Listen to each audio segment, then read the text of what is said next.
Hello and welcome to the Connected Community Podcast. I am so excited to have my guest back, Melissa Kim Corter. We recorded a podcast 6 months ago. It was absolutely amazing. People loved it. It was about Jungian shadow work and depth psychology. So we have Melissa back. If you haven't checked out that episode, I would check it out first because this is a deep dive into that topic even further. So we talk about shadow, what it is. We reframe shadow as not something bad. Shadow work is absolutely amazing when you can shine a little bit of light on the shadow and bring it into your consciousness. It is where growth and transformation happen. So today we talk about creative tools of how to work with shadow. We talk about a darkness journal. We talk about using fairy tales. We talk about just simply getting curious, figuring out our triggers, figuring out when we might disassociate. There's so much in this podcast for everyone that is relatable to everyone, no matter where you are in life. So I hope you'll enjoy this episode. I want to thank you so much for being here. And I'm going to hop on in with my episode with Melissa. Enjoy.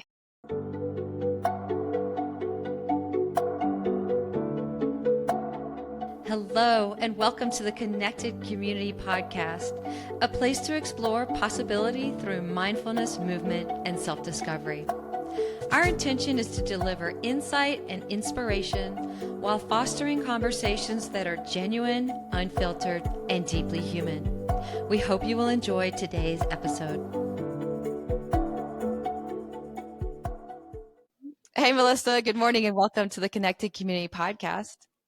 Hey, Nikki. I'm so happy to be back.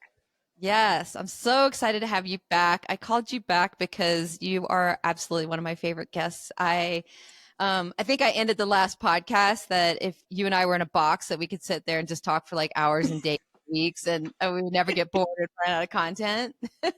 So true. I feel the same way. I just love that. Those are like it doesn't even feel like a recorded conversation. It just feels so organic and natural. And yeah, I love those kind of things. It's so fun. So fun. Yeah. And so last time we recorded Jungian shadow work and depth psychology, we recorded that 6 months ago. It seems like a lot longer, but it was only 6 months ago. That was one of my most popular episodes. And so I want to piggyback on that topic. And we're going to talk about today creative tools for shadow work. But for people that haven't tuned into that episode yet, let's just break down what is shadow work. Absolutely. First of all, there's so many perspectives on shadow work. And I think what's helpful to kind of give some context for our conversation is the shadow work perspective I take on is very closely tethered to Jungian shadow work, which is pretty much the origin of that concept when it comes to what the shadow is regarding the human psychology. So the basic, easy way to think of it is this field that exists beneath your conscious awareness. So it isn't necessarily this thing that we can locate and we can point at and say, this is where the shadow is. This is what it looks like. But it is this field, and it basically will hold things for us. All of the things that we push down into shadow that we don't want to feel, that we don't want to acknowledge about ourselves, but also of the beautiful things that have not yet become part of the totality of our psyche. For example, gifts, skills, talents that you haven't yet developed, or we might say are infantile in their existence. We're just not aware of them or conscious of them. So that type of material sits in shadow also. So it isn't necessarily this scary, frightening thing that it's only about all the bad stuff. Mm-hmm. It's also about potential, how we're unfolding, what we're becoming, the parts of us we want to develop and we want to integrate further. Yeah. I actually love that you said that because that is not what people think when they think about shadow work.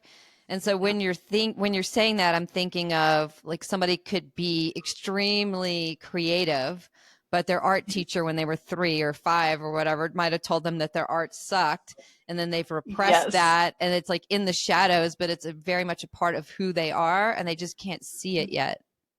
Absolutely. That's actually a fantastic example, because we could say what might be in shadow for that person are the difficult feelings around having that occurrence happen, having Mhm. that sense of inadequacy, insecurity, self-doubt, I'm not good enough. Some of that might sit there, and Yeah. in equal opposition, the talent and the possibility and the potential. So when we work with one, the other side of that often is worked with at the same time. So it's kind of Yes. beautiful in that way. And it takes away the fear and all of the dread and worry that people have when it comes to doing shadow work. It actually can be a Mm. really potent and beautiful experience too. Yeah. I'm thinking with that example, then maybe there would be shame or discomfort around anything with creativity. And so the shadowy Yeah. piece would be kind of diving through the mud to get through to the creativity. So you have to like Yeah. uncover what was the shame, what was the embarrassment, what was that wounding, move through the wounding so that you could pull the light out through the shadow. Yes, that's so beautiful. I love how you articulated that. That's exactly it. And with that, it can be the creativity can be the dominant sort of part of that experience. So if we're really focused on wanting to express and create and tap into that potential, we might meet that resistance, some of that story around why we're not good enough, or that direct experience relating to, let's say, that teacher or that person of authority at that time. But what's really wonderful about that too is sometimes when we focus on the creative part, it also might soften that resistance. And that can be one of the ways someone might actually move through that shame, where someone else might need to process it further, look at it a little closer, and come up with a new idea, a new story about their potential. The lovely thing about that is there isn't just one way. We all Yeah. could have that same situation and handle it so radically different, and it's still shadow work. Yeah. I love this because I think you and I are both shadow workers. And I was talking to my husband a couple of days ago, and I was saying to him, like, he's a light worker for sure. And I was saying, I lurk underground into the shadows, but I'm not just a shadow worker. I feel like I'm a shadow light worker. It's not just lurking in the background and lurking into the shadow, but there's a little bit more. And so I know that we're going to dive into that a little bit about how we both view shadow and how we're a little bit similar and different in those ways. But I want to highlight your background because it's very interesting. You have a training in journalism through New York University. And then I hadn't even heard of this word until you sent me your bio, but you're a certified, oh my God, I'm going to butcher it, death That's a investigator, but what's the word? medical legal. Medical legal investigator. And then you have a master's in depth psychology and Jungian archetype studies, which I imagine is very complicated. And then you're pursuing your PhD, and you just released an amazing book. You and I are very different, and there's reasons that people are drawn into the shadowy perspective, and you're diving deep when you're going into like death investigating. And you talked about your background loving basements and dark, scary places. And so I'm kind of curious about if you could unpack that a little bit. Yes.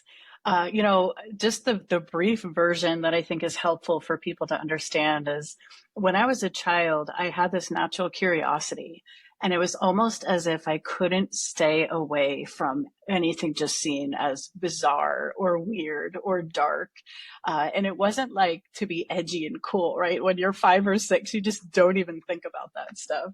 But I had this strange pull toward those types of experiences, whether it was psychological thrillers at a young age or just abnormal psychology. I would hear stories about things, and I was always drawn to the weirder, darker side. But what I realized is when I approached it with curiosity, I often would discover something new, something different. What that taught me was the importance of pulling back our projections onto things that cause us discomfort. It's really easy for us to label something evil because we don't understand it, or we don't have all the information, or because it really challenges how we feel. And it's absolutely normal to feel resistance or to feel fear when something scares us. In fact, it's a good thing that we feel that way. But there's a lot of times where it is just a default response.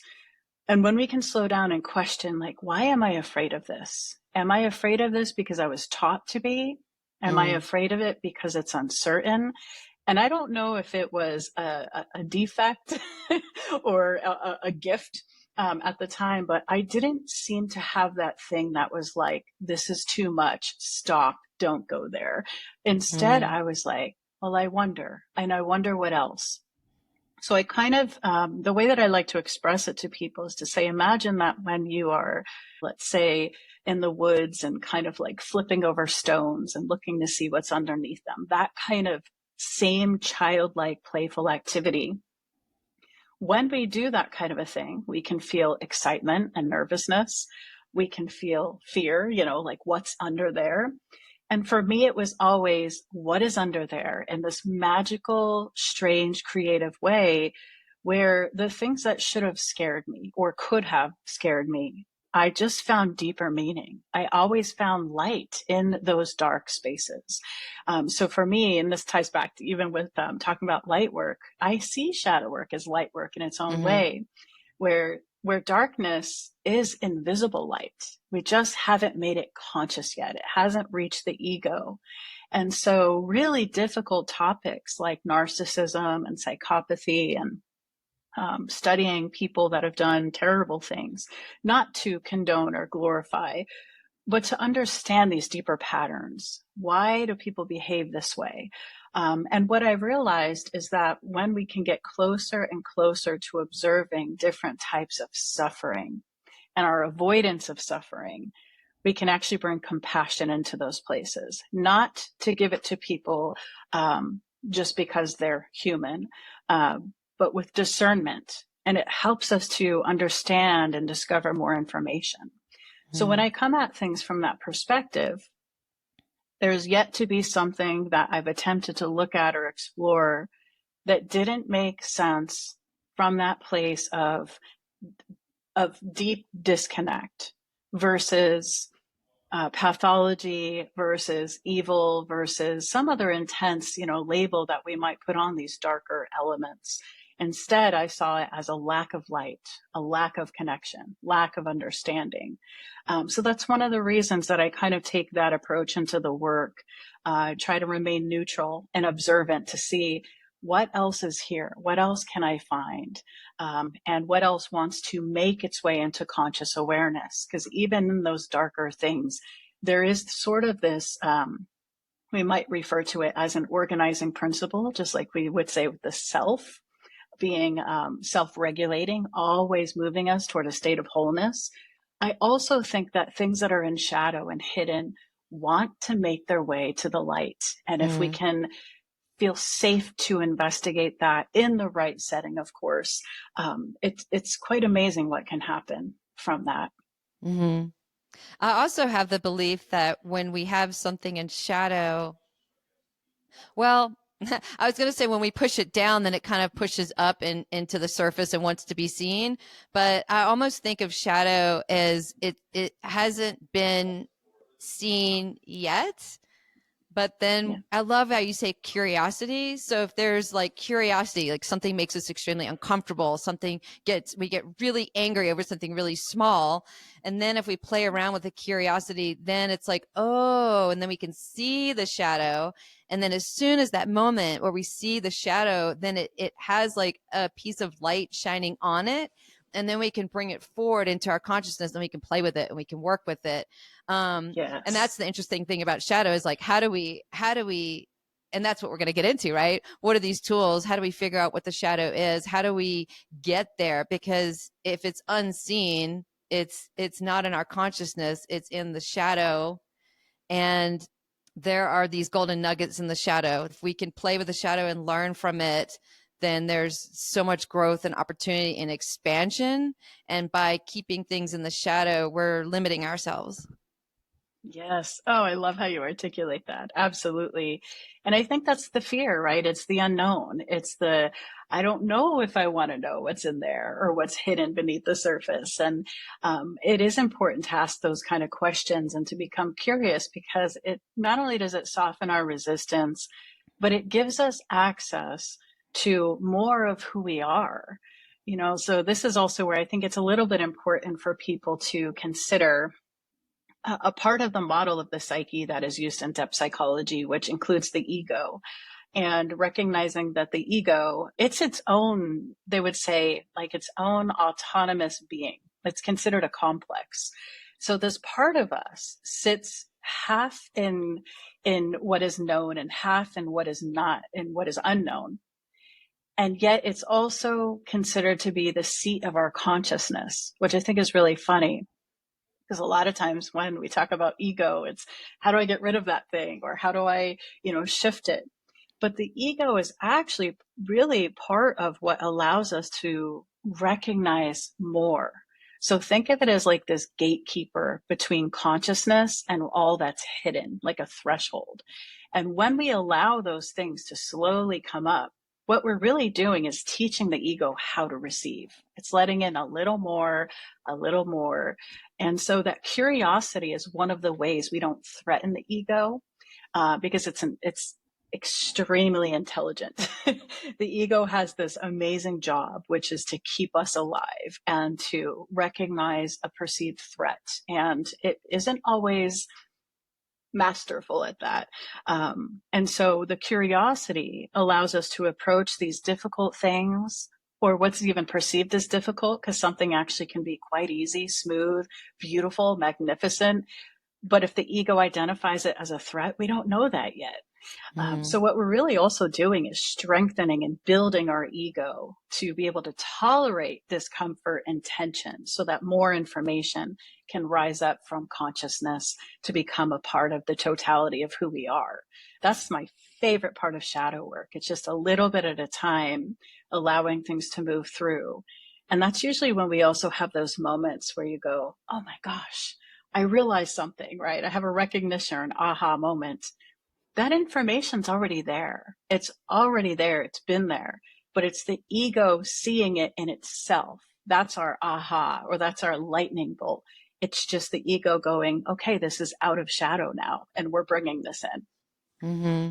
Yeah. And I think that can be a beautiful realization for people, and then a really difficult one too. Sure. Mm-hmm. Absolutely. And that's actually a really great point, right? It depends on what we're working with in that moment, how charged, a situation could be in the moment, Mm-hmm. how much emotion we have, how significant it is to us. If we have a lot of story around whatever that topic might be, that means we might have more layers of protection. Mm-hmm. And when we are often working with shadow, we trace it by feeling, we would call it the feeling tone. What is the thing that we just feel? That's like those moments where you're like, I can't see this trigger within me, but Mm-hmm. I sense it, in that one moment, in that conversation, in that interaction with someone. And it just has this tone to it, this electric kind of charge where you can sense it. You're like, that's really strange. Why am I getting so worked up over this? Or why is that activating me? Or why am I okay discussing whatever this might be until it happens to be with that person? And Mm. that's how we can start to kind of trace and track the shadow to see what's going on, to see what it's holding for us. And that's part of bringing it into consciousness. Yeah, and I think the curiosity is the key piece, because a lot of times when we experience discomfort, or we're like, we see the shadow, we're like, oh, I don't like that part of myself. Then Yes. we want to push it down and push it away and ignore it. And I think that curiosity piece is key, is like, why am I getting triggered by this? Or, oh, that was a pretty strong reaction to something. And clearly it wasn't that big of a deal. It could be as simple as like somebody flipping us off in the freeway, and then we get really Right. agitated. I can totally relate. Everybody can relate to that. And Same. then it's like, well, why? Maybe my sense of safety was threatened, or maybe it was like something about power dominance or something. It could be Right. a small example, but like, why Yeah, I'm curious. Why did that trigger me? Why did I get so pissed off? Like, because if you were happy and in a great mood and they flip you off, you could just like wave. Exactly, right? It'd be neutral, maybe even. Yeah, yeah. For some reason, this topic of grief keeps coming back to me, and I'm thinking about how that can be a really uncomfortable topic for people. So, if somebody has somebody close to them that passes away, that is a common theme where all their friends just disappear out of their life. And I think it's because of people's discomfort with grief. And I know that's something that you and I are very comfortable with is the topic of death and grief. And I'd approach my in-laws and my parents about making sure that we have a plan if something were to happen. Where are your records? How can I find them? Let's make sure all these things are in place. And so that's a shadowy piece too that I think a lot of people aren't willing to face is the topic of, our own mortality. Like my husband and I, we have a will, we have all of our finances set if something were to happen to us and we're young, and we've made sure that our families have that in place. And so I think that that's a really common area where shadow work kind of creeps in the background. Yeah, that's actually a really great example of it because it's something we can all kind of relate to. And, we all have maybe a different perspective on death. There's different cultural, influence when it comes to death, and how we view that and how we approach that is everything. And it's really a great example because it also shows what can happen when we get close to something that activates us, that triggers us, whether we are conscious of why or not. We might not even know that we're distancing ourselves from the person that just went through the loss. We might have a story in our mind to be a little bit in denial, let's say, and just being really busy, right? We might use something like busyness or to not look at that. And I think that's a great example of shadow work because one of the things that's hard for people to do, besides the obvious when it comes to like death, it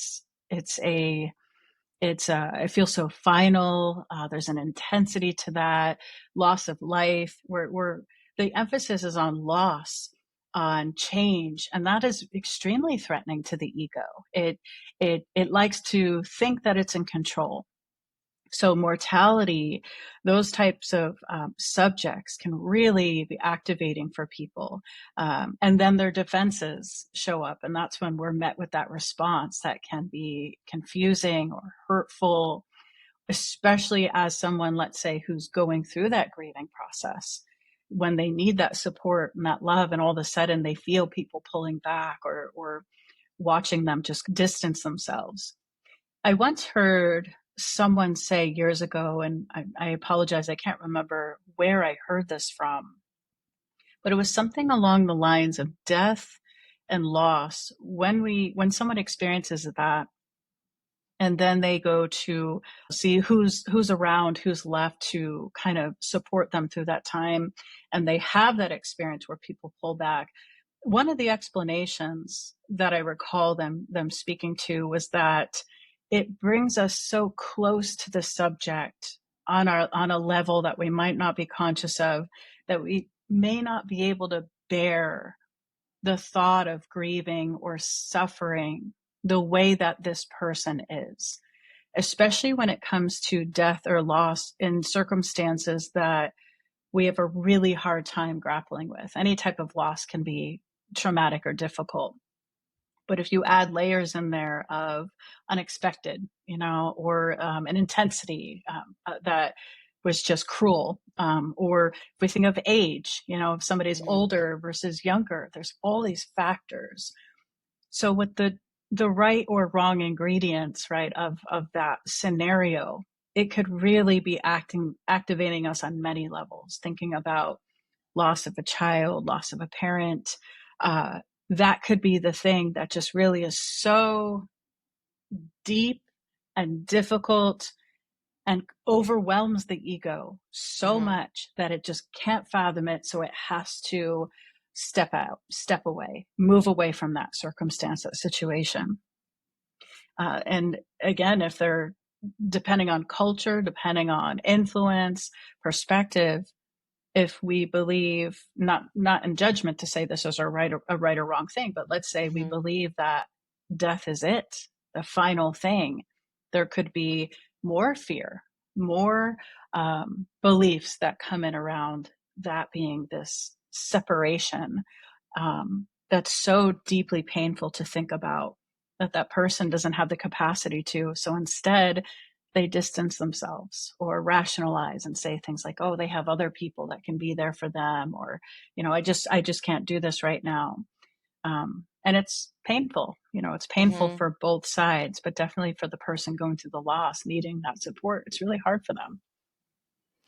Yes. And as you're speaking, I'm thinking about this aspect of avoidance. And so if we find ourselves avoiding people, avoiding situations, avoiding conversations, then that is a great cue that there is shadow work to be done in that area. Absolutely. Absolutely. In fact, that's really a great place to look, because sometimes we don't always feel triggered. We might Mm. not always have that huge energetic charge where we can become inquisitive and go, what was that? Where did that come from? But Hmm. instead, it just might be this resistance that stops us, and we just completely turn attention away and we pour it into other things.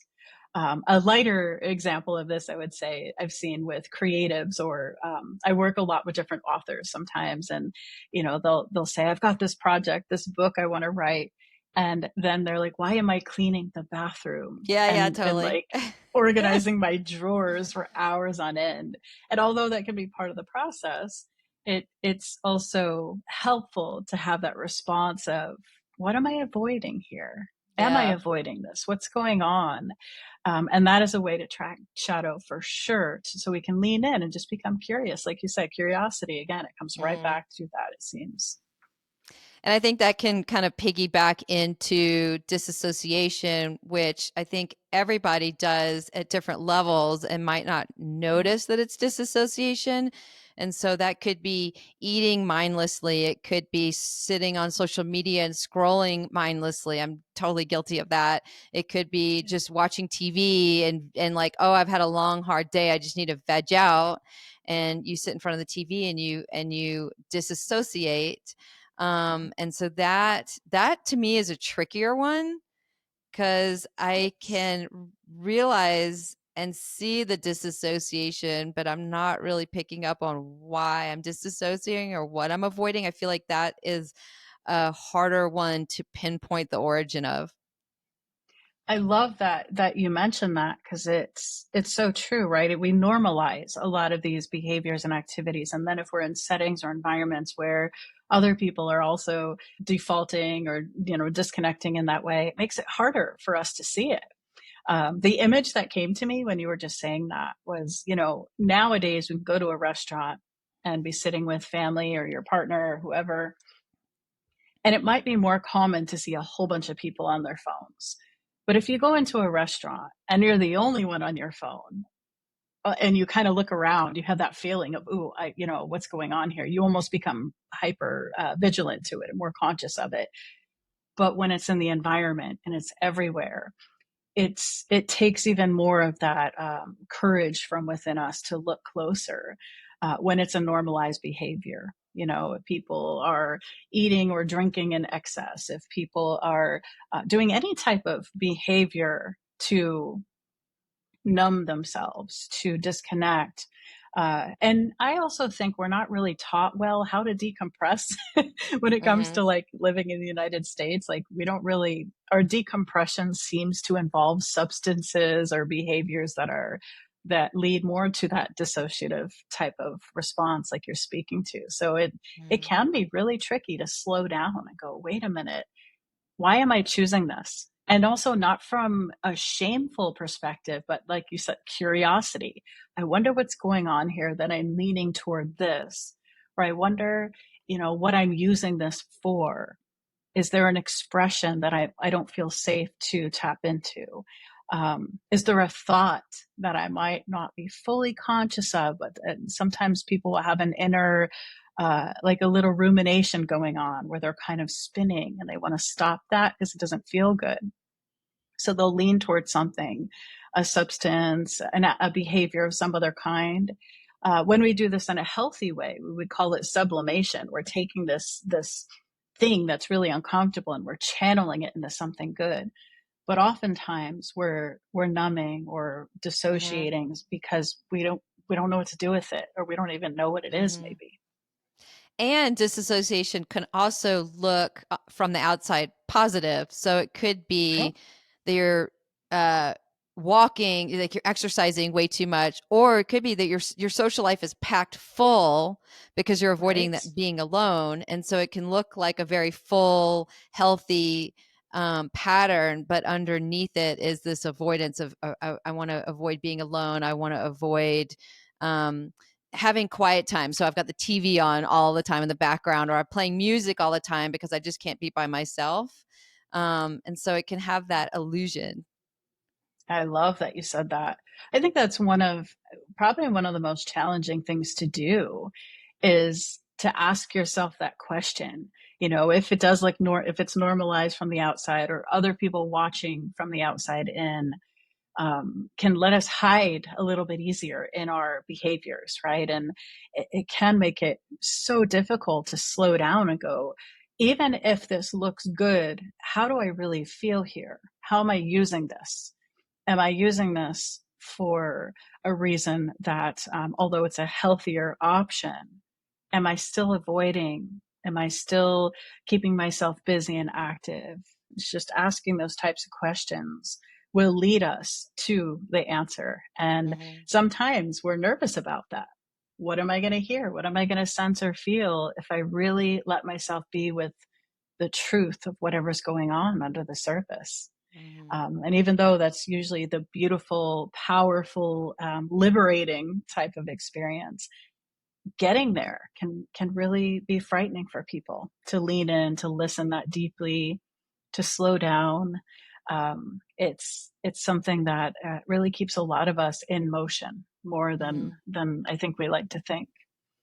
And it takes a lot of effort and discipline to break a habit. So if we're on social media all Yeah. the time, or we tend to lay in bed and watch TV until we fall asleep, or we come home and we have one or two drinks, it takes a lot of determination to shift that and it before it becomes normalized. Yes, absolutely. One of my favorite authors is Marianne Woodman. And I believe it was in one of her lectures where she was talking about addiction. And she was talking about an addiction to perfection, actually. And she mentioned addiction as being its own set of rituals. And I thought, isn't that really powerful when we think about even though they're sort of like unconscious behaviors that we engage in, there's still rituals. There's something that we're doing where we're stringing things together with this power. It's got this power over us. But the way to shift that ritual, to Mm-hmm. pull the power back, to become more conscious and aware, is just first slowing down and observing, going, isn't this interesting? Mm-hmm. And how is this ritual nurturing me in a way where maybe I haven't learned a healthier way to be nurtured? It's the same, that questions, those curiosity, leaning into it. What is a new ritual? What can we create that feels good, that's rewarding every time we take a step to shift the pattern, to break the spell, as I like to say, in a psychological way, because we're up against a lot when things are so normalized and there's so many people participating in this collective, experience. It really does take a lot of courage to be the one that just slows down and is like, wait a minute here. There's something about this, or it's off, or I want to do it different. How can I lean in and just begin to take that curious lens to open up to what might be going on here? Mm-hmm. Yeah, I love that. Yeah. So what are some Yeah. other tools that people can use to figure out where the shadow is in their life? One of the things I often have my clients do, with a bit of resistance at first, Usually when I share this practice, people are like, we're going to do what? I call it using a darkness journal. Mm-hmm. And what you basically do is you get a notebook or a journal. It can be really anything. It doesn't have to be anything fancy, but it is going to be a dedicated space specifically for the activity. And what you do is you rant and you rave. You just spill out all of the crazy, terrible things onto the page. This might be anger. Let's say somebody cut you off in traffic and you know there's something else going on, but you don't know how to get in touch with Mm-hmm. that. Yeah. You use the moment in the car. You write about the moment in the car, how I felt, how was I reacting. And what happens is if you stay with the intensity for a little bit, not only does it soften because you're moving Mm-hmm. it through your entire system, but you usually sink a little deeper and something might happen. You might all of a sudden, as you're writing and you're just, and it doesn't have to be a narrative, by the way, when you're writing, Yeah. don't think of it as just writing story. Think of it as it can be scribbling. It can be a word that just repetitively like keeps coming out. You could be dropping F-bombs. There's no judgment whatsoever. In fact, Mm-hmm. that's the magic of the darkness journal is how can it hold the parts of us that society has deemed not acceptable? Because that's usually what the ego is kind of deciding and why it's pushing it down in the first place. So you give it full permission to access all of that. And when you stay with that and you keep sinking a little deeper and a little deeper, what often will happen is a memory will pop up and Mm-hmm. it will feel so random. You'll be like, why am I thinking of this? I started with the car earlier today or, whatever Mm-hmm. it was. And now all of a sudden I'm 6 and I'm watching one of my parents maybe ranting and raving as they're driving or whatever it Yeah. might be. It might be a strange memory that doesn't feel connected, but it is. And it'll often be connected through the emotional tone. There's a pattern, there's something going on there that wants to be brought into conscious awareness. And so the darkness journal is a really great way to start getting closer to these difficult things that are within us in a safe way where you have control over how much you're writing, how deep you're going. And what you can do is kind of take that step by step. And if you feel like you're sinking into a place where it's overwhelming you and really flooding your system with overwhelm, you can pause. And at that point is where you might want to have a friend or a therapist or someone else Mm-hmm. that can hold that space for you. So it also helps the ego feel a little bit safer because you're not forcing it to do something it doesn't want to do. You're not trying to Yeah. catch it and go, there you are. But it's such a beautiful way to learn how to hold yourself. Yeah. And it sounds funny to say that, but emotionally and psychologically, we don't know how to hold our darkness. And so this journal is just, it is, I've watched it transform my clients' lives, mine as well, too. Just giving Mm-hmm. myself the space to explore shame, difficult memories, moments where I didn't even realize how angry I was because I had this story that I had to be good or, had to take the higher road. And the journal gave me permission to be like, no, F that. Yeah. I'm Yeah. going all in. And even though I didn't carry that anger for long, I did it enough to give myself permission to express it. So there wasn't a push down. There wasn't that resistance or suppression. There was nothing left to push down. And when we do that, all of a sudden there is a lightness that moves through us and you start to channel whatever that was in a very different way in your life. So Mm-hmm. it's really a powerful practice. Yes, I love this technique that you're talking about. And when you're talking about, I had two thoughts that popped in my head. One was recently I was feeling pretty triggered by another person in my life. And I have all these feelings of like, they're this and this and this and this, these negative attributes. And my husband was like, why don't you write down all the things you don't like about this person? Because that's shadow. If I'm getting triggered by it, these are traits of me that I hold in me that I haven't actually owned up to or I can't see yet. Yeah. So like an example is like if you triggered me and every time I saw you, I just felt like anger or rage or frustration or whatever, I could write down all the things I don't like about Melissa. And then as I'm looking at them, that's that those are my shadow pieces. Um, and the other thing I thought of was once you in that journal move from that darkness into the light and you're able to trace it back to the childhood and figure out that path, then it could be a really beautiful ritual to burn those pieces of paper and release them Yes. because they have transformed, right? They've transformed from darkness to light, but then also there's a material object, and when you burn it, it disappears. Yes, I love that. That is something I've recommended too, because sometimes we'll have this unconscious fear. I mean, some people are very much aware of it too, but others don't realize that they have the fear that someone's going to find the journal. Yeah. And when we're encouraging them to like spill it all and just say the most horrible things, they Yes. dread that feeling of like, oh my gosh, what if I'm writing about my partner or my love, whoever, and they discover this and don't understand the purpose of it. So sometimes, or there, I've also worked with clients where a parent or a parental figure or a spouse did go and read their diaries or their journals when they were younger, and it was such a violation of their trust. But what it also did is it inhibited their ability to express. And so Mm-hmm. they never felt safe putting things on paper. So that's a great way to move through that. You can tear it up, you can burn it. I even had a client that would bury it in the earth.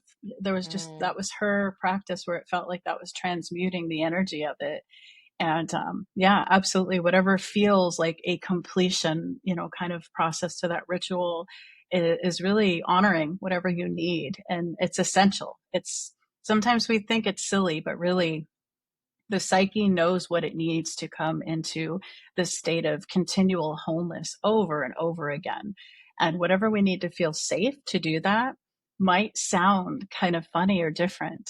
But trust those images, those rituals, those metaphors, because they often are giving you a piece of something you might not even know you need to bring the experience to a close. Yeah. Yeah. Let's talk about fairy tales in your book and how we can use fairy tales to transform shadow into light. Oh, I love this. Is my favorite thing. There's so many ways to go about it. So I work with fairy tales often, and it's part of my specialty, and it's something I'm actually advancing in my coursework too with my Jungian psychology work. And there's this beautiful thing about fairy tales, and we're talking like the Grimm's tales, the darker tales, the older ones. They haven't been watered down, they haven't been adjusted, and a lot of those tales were changed to make them a bit easier for us, especially because we had this idea that children shouldn't hear certain stories or tales. But what was forgotten in this process is the grimness, the darkness was actually the thing that helped them not feel so different. It's the thing that helped them articulate experiences. So, for example, we can all kind of relate to this idea of feeling lost in our lives, not knowing what to do, where we're going next. There's different intensities to that. There's different levels of emotional turmoil or pain, or sometimes excitement and magic and wonder. Mm-hmm. And yet, in these fairy tales, they often start with once upon a time, which right away activates something within the psyche.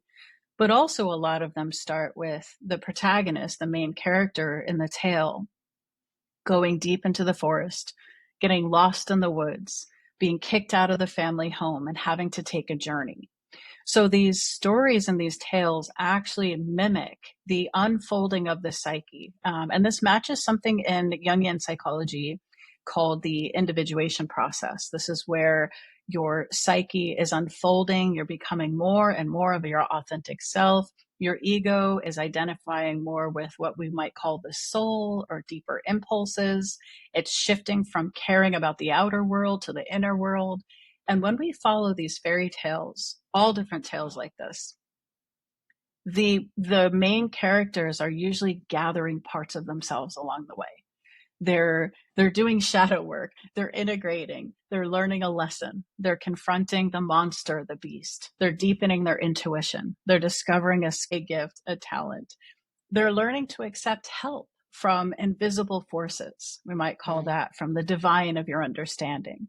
So all of these elements are in fairy tales, but they also teach us what it's like to have consequences without the shame.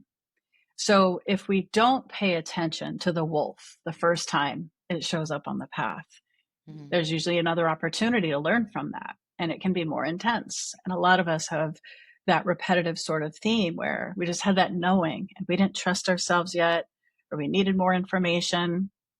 Maybe the situation got a little bit worse. But ultimately, in the end, there's still this idea that it's serving the psyche. There's no lost path, really. There's no circumstance that isn't for you, like happening for you, not just to you. So when I have my clients look at fairy tales, I often make them do the heavy lifting too. I'm like, you need to think about what you're going through. We might together sit with some of the qualities. We might think about the pattern, the opportunity that keeps coming back up again.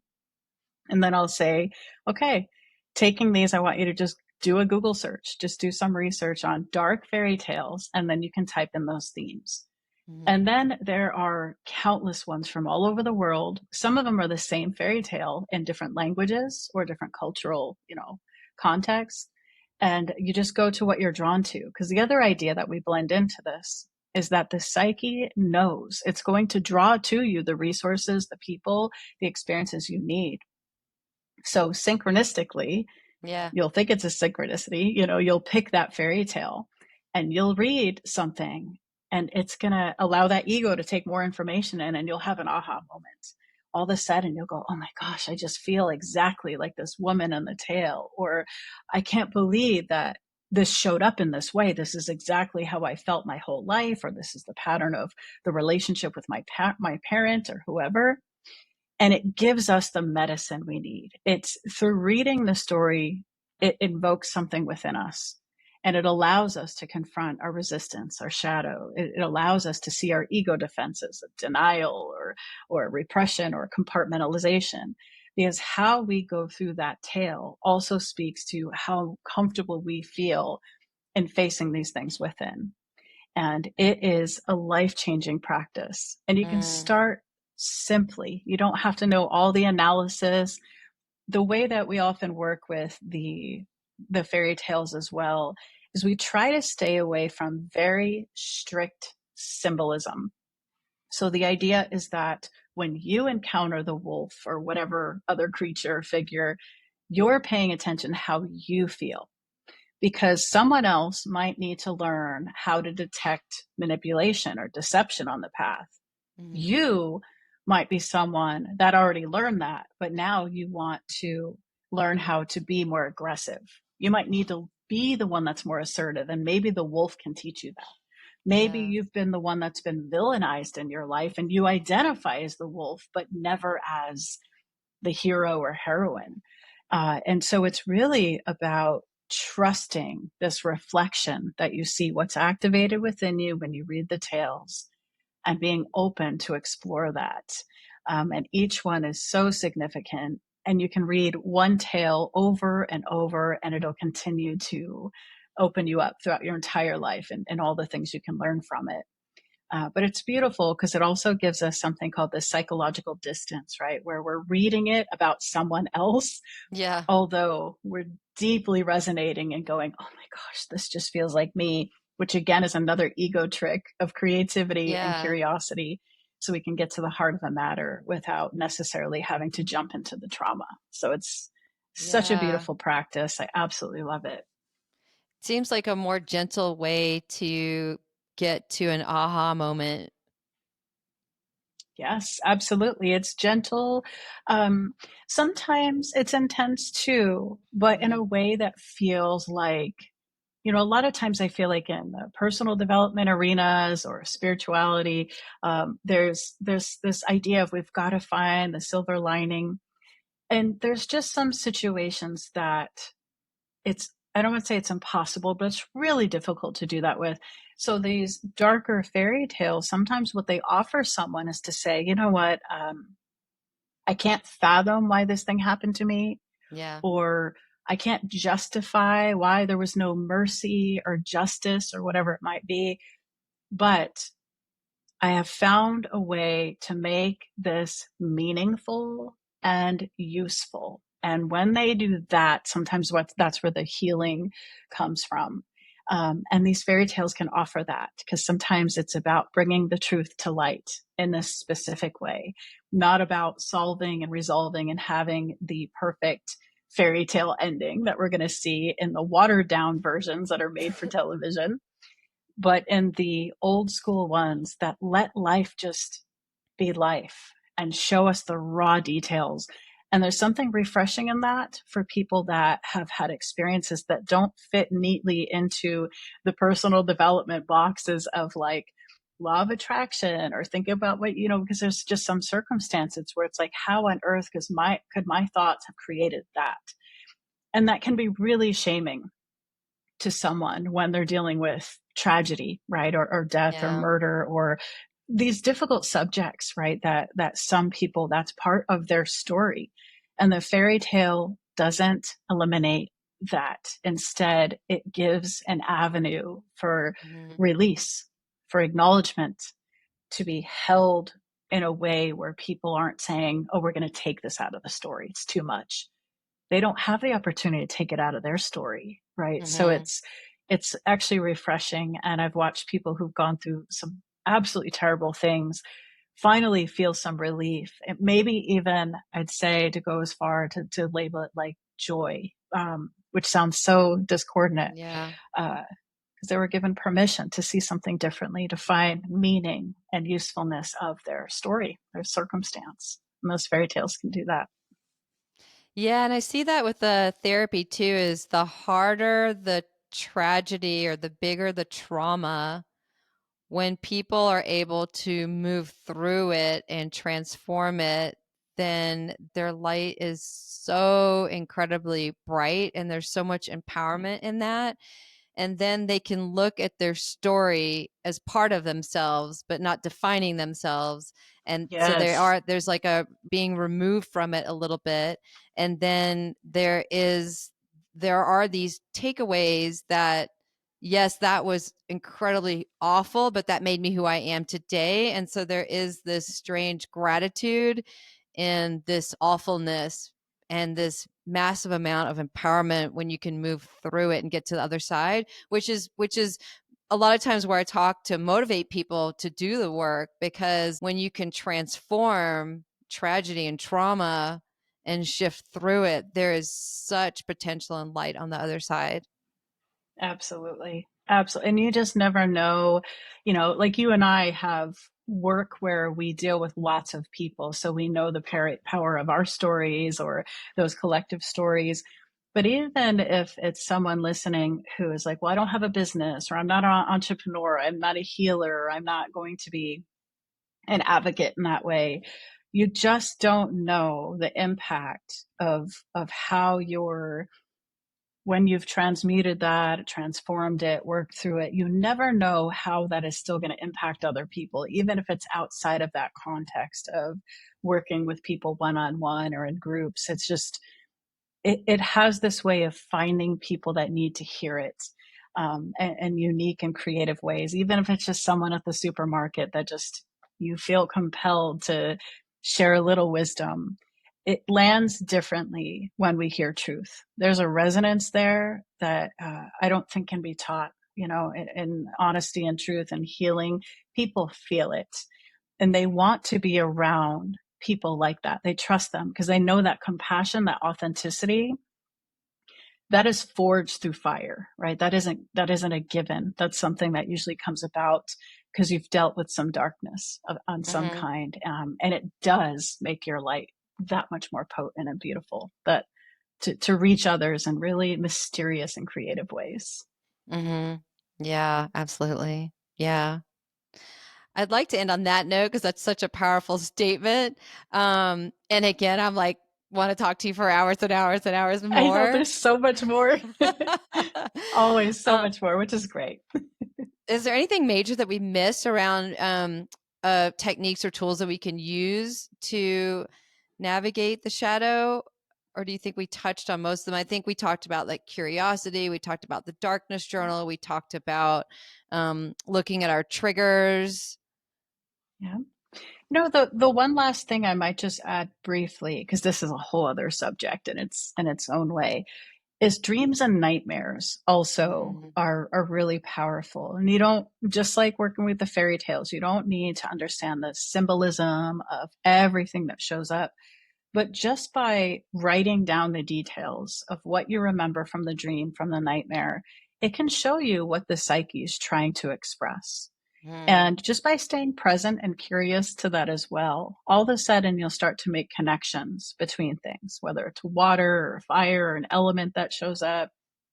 Maybe it's a behavior, an action that's at first uncomfortable to acknowledge. Sometimes in nightmares, we're being chased or, something else is going on. And it just, if we can be brave enough in our journals to confront it, you don't have to go back into the dream or anything like that.